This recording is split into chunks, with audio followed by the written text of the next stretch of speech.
Hello, this is What's with People with Doc Locke. I'm social psychologist Dr. Stephanie Lockbeeler, and today we will be talking about the question, what's with people saying that first impressions matter? Are they really that important, and why?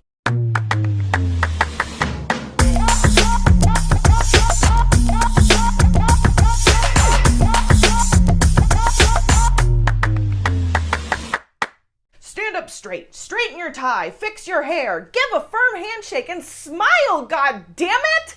I sound like my mom. We've all heard that first impressions matter, and it's definitely true. That's why we dress nicely for job interviews, or put our best foot forward on our first dates, or we put on the charm when meeting the parents for the first time. That's why comics are often told to get a laugh as soon as possible once they get on stage to let the audience know what they're about, and that's why I get so fucking anxious about all of these things, because impressions are made very quickly, and once they are made, they are really hard to change. Oof. Now I'm rethinking all my intros. So for the first part of that, we are quite good at forming impressions about people very quickly based on very little information. As discussed in a previous video, there's research that shows that when people observe thin slices or just small selection of people interacting, people are able to draw very accurate conclusions of the moods and emotions and attitudes and even personalities of the people interacting. This holds true even when people watch just a few seconds of interactions, and judgments made after watching a 5-second interaction are just as accurate as watching 5-minute interactions. The reason we are good at quickly forming general impressions of people is because it is crucial for our safety and for initiating important social connections to be able to quickly decide whether a person is someone we should approach or someone we should avoid. Like if we're lost and we need to ask for directions right away, it's probably pretty useful for us to be quick at figuring out whether to ask the smiling elderly lady at the park feeding the ducks or to ask the creepy clown standing alone in a dark alley.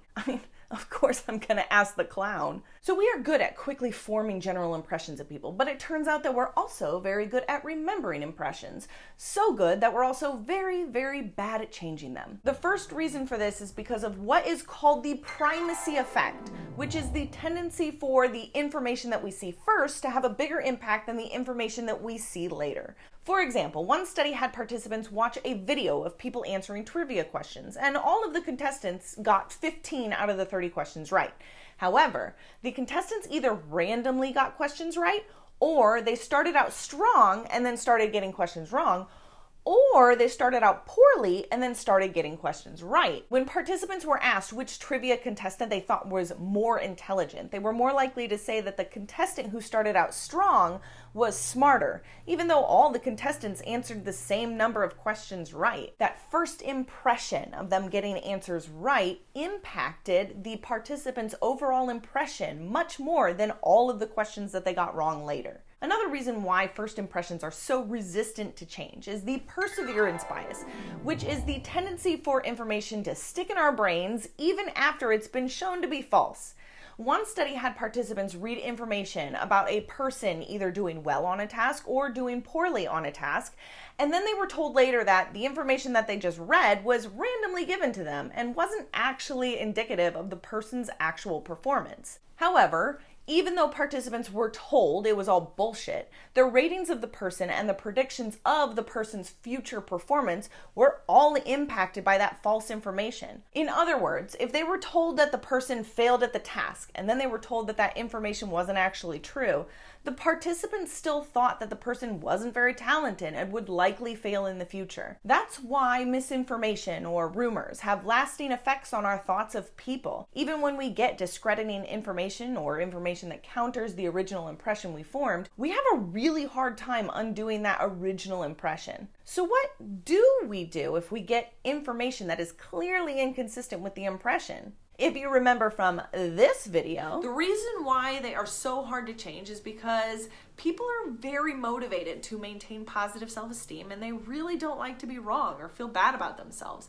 So they often will seek and select and interpret and remember information that confirms what they already believe. We really don't like to be wrong. And we will find ways to either dismiss the information or make sense of the information or incorporate the information into our current impression or explain it away. I mean, we love our mental gymnastics just to avoid being wrong. So yeah, it seems like we're really not that great at changing our impressions of people. And that's not to say that it's impossible, just, rare. But it does turn out that when we really can't explain away inconsistent information and when we're actively trying to find change in a person, we will then perceive the inconsistent information as evidence that the person has changed, rather than our impression being wrong.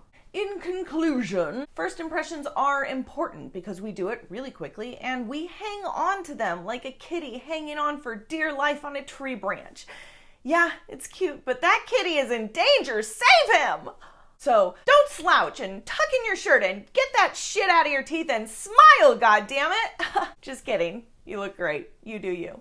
For more videos, check out whatswithpeople.com and check us out on Instagram, Facebook, TikTok, and wherever all the cool kids are hanging out. Bye!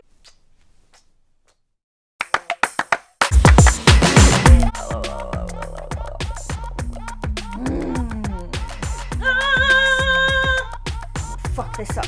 Don't you mess this up now.